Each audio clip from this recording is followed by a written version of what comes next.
Friends, welcome to Biology Made Easy.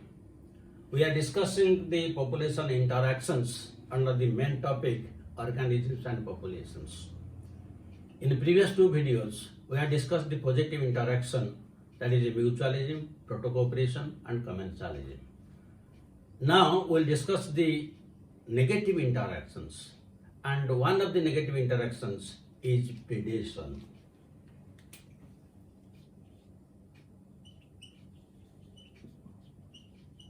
So in the predation, the relationship is one is benefited, the other is harmed, plus and one is minus.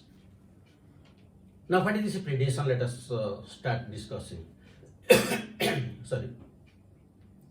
You know that the green plants synthesize food materials by trapping the solar energy.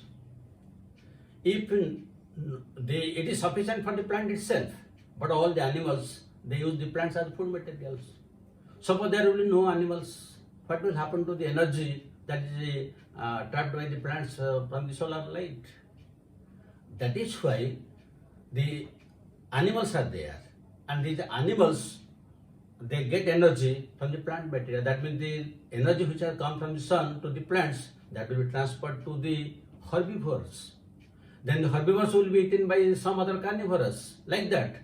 That means there is a transfer of energy.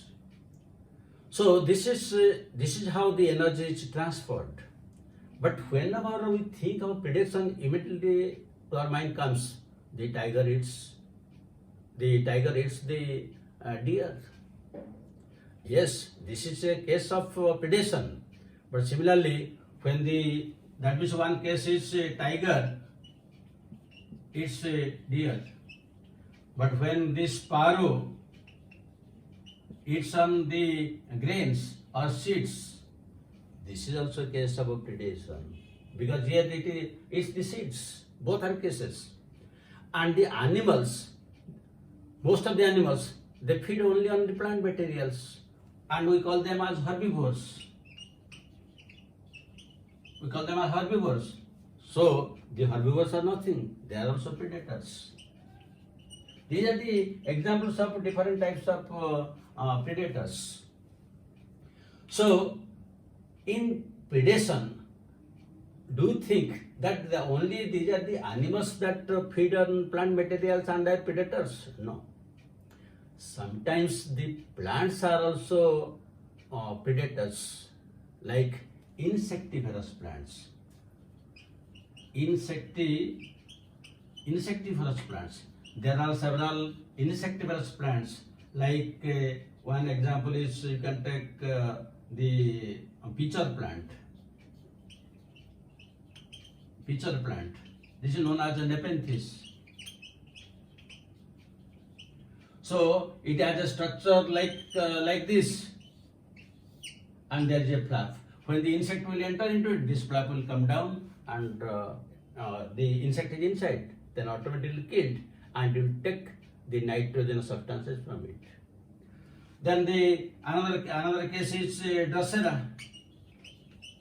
In Drosera, you will find there are several tentacle-like structures, and they are sticky. So when the insect will sit on it, that will be killed. That cannot go out. Similarly, there is another, the Venus fly trap, and here you will see it has a structure like this, with some hair-like structures. So when the insect will sit in one of these, it will be closed and the insect will be killed. That means here the plants are all insectivorous, they are killing the animals. So here the plants are predators and the animals are prey. So here those which are getting benefit food, they are plus, and the prey is minus. Here this is a predator and this is prey. So these are only a few of the examples of both plants and animals. But again, what is the main function of these predators? What is the main function of the predators? Now, one of the very important function is they function as conduits of energy. That means they transfer energy from the plants to the higher food levels.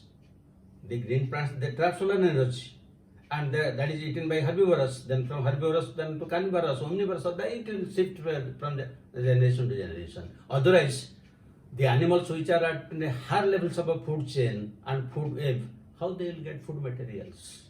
So that is one of the important functions. The second important function is they control the diversity of prey species. Now, what is this aspect? Usually, the predators, they eat different types of prey. Suppose you take let us consider here the predator is one animal and the prey, they are examples of different types of plants. So when the predator will eat plants, will it only a specific plant? No. It will eat several types of plants in food web. So as a result, no prey species will be allowed to overgrow, because if one species will overgrow and thus cannot grow, it will disturb the ecosystem. Some species may be extinct. That is how when the predator eats only the different prey species, that means it is regulated. That means all the species will be there, the diversity will be maintained, and none of them will overgrow, which will disturb the ecosystem. This is the second important aspect. Now, if here we will give some example, how it is controlling. For each locality, there are some local predators. But suppose one will introduce one exotic species from outside, exotic species for which natural predators are not there. What will happen? The same case has happened in case of Australia. In Australia, the prickly pear cactus was introduced for the purpose of ornamental purpose. It was introduced. That means this is exotic species. It was earlier not found in Australia, and there was no predator. But it was found that within few years, this prickly pear cactus, it grew so rapidly that millions of acres of land were covered by this plant. So the government, the scientists, they were surprised what to do. If they will apply chemicals, then it will lead to again pollution and the other species may die.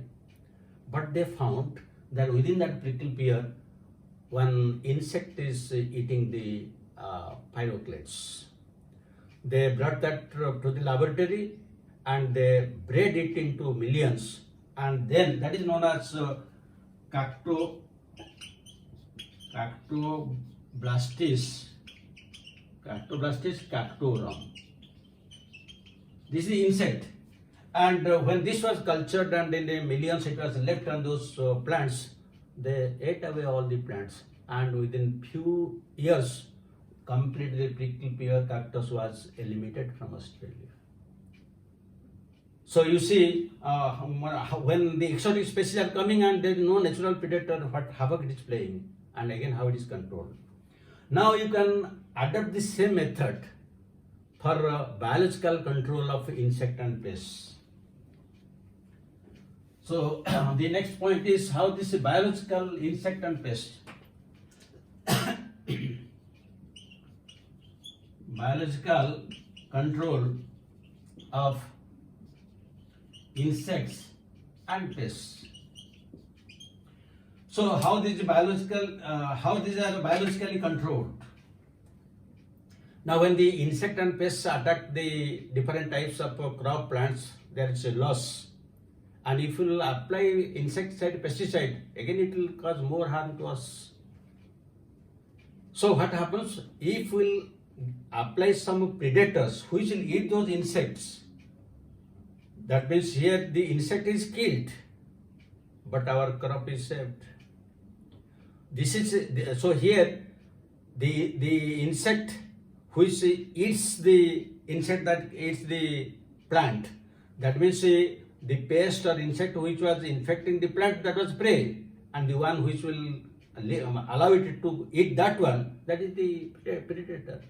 So in this way, we can control biologically all the insect and pests without applying any insecticide, pesticide, fungicide, all those things. So this is again the case of a predation. This is very important from examination point of view. Then other examples also we can give. Now we should not think that the predators control only the prey by eating them. Sometimes it depends upon also the behavioral approach of the predator and prey, the browsing activity of the predator and prey, so that the intensity can be decreased. Let us discuss one example. Suppose here the another example, the predators help in maintaining species diversity in a community by introducing the intensity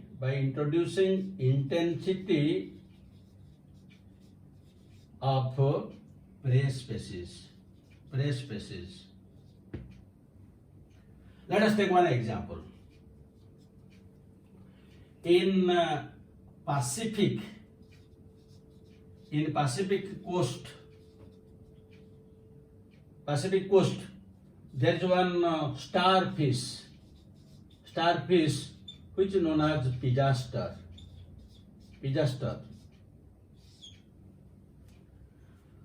So when this is naturally Pacific coast, the starfish survives. When to that area, the predator was allowed. When the predator was allowed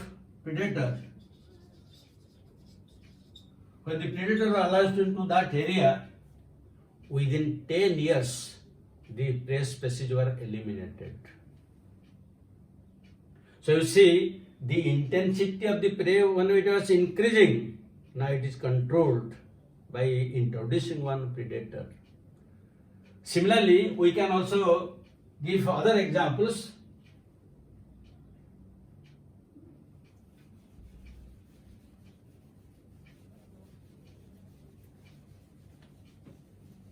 When there is a competition between the predator and prey. If the number of prey will increase, what will happen? The predators will get sufficient amount of food material to eat. So when sufficient amount of food material they will get, their number will increase and they will meet more number of prey. So the prey number will again decrease. When prey will decrease, again the large number of predators, they will not get sufficient amount of food material to eat. So their number will decrease. When their number will decrease, again the prey will increase. So just there is a check and balance between the two. But again the predator is prudent. What is the meaning of prudent? Prudent means clever. The predator will not eat all the individuals of a single species. If that will be extinct, then what it will get to eat again? So it is very prudent. Similarly, the prey, to avoid the predators, sometimes they develop certain defense mechanisms. For example, suppose let us take the case of plants and insects. Usually 25% of the insects, they are phytophagous. That means they eat up plant materials. So if 25% insect will eat only plant materials, then that will be decrease. There will be loss in the plant materials. So here they develop certain defense mechanism. to protect themselves. So what are the example? Now one of the example we can give the example of very famous example, that is monarch butterfly. Monarch butterfly. The monarch butterfly, if it is eaten by its predator, then it is tasteless, unpalatable, not good in taste, unpalatable. So when it is unpalatable, naturally the predator will not eat it. But why that unpalatability comes to this? When this butterfly was in caterpillar stage, when it was in caterpillar stage, it grows in calotropis. It grows in calotropis, and during that time it acquires the glycosides. It acquires glycosides from the calotropis, and because it acquires glycosides, it gives a unpalatable taste to the predator, so it is protected. You see how it is defending itself. Similarly, this is not only the case of these animals. Here in these two cases we have seen that how the animals are protecting for defense. Let us give some examples of plants, how the plants defend themselves. So plant defense. The previous example was from the animal defense. For plant defense, you can take the case of some plants. They develop thorns. Some plants, like you can tell the some plants like opuntia, then hazel, they develop thorns. So that also cactus, so they develop thorns so that the insect or the animals cannot eat them. Now let us give a second example. The second example you can take from that of the calotropis.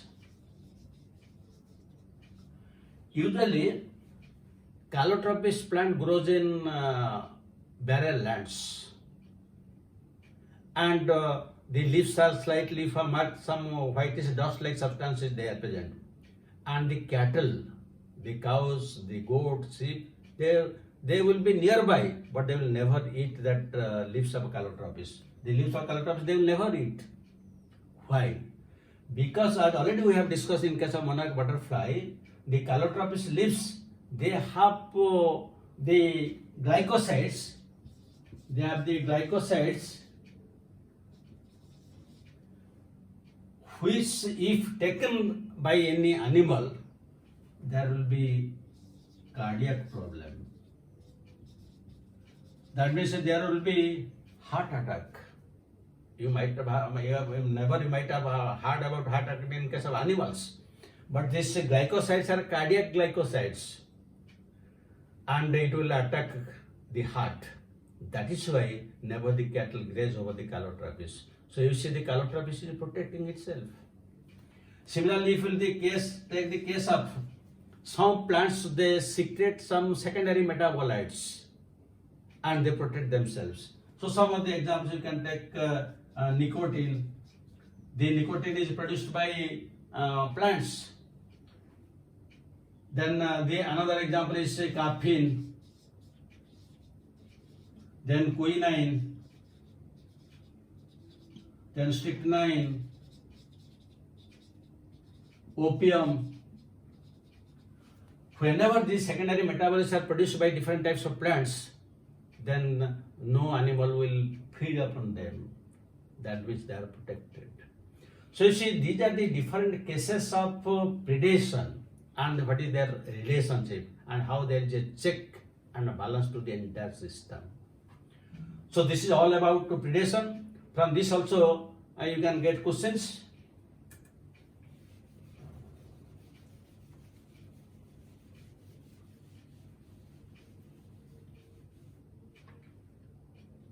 One question is, why monarch butterfly is not accepted by its predator. A choice, its big size. B choice, presence of anti-nutrition. C choice, presence of glycosides. D choice, instead of big size you write small size, so that there will confusion. Then presence of nicotine. This is one question. You can take a second question. So second question you can take in predation, the one which is benefited is small in size, big in size, then size is not important, then none of the above. So you will be able to answer these questions. Predation is very important from examination point of view. I hope you have understood the entire thing perfectly. Again we will meet in the next video. So thank you very much. Have a good day.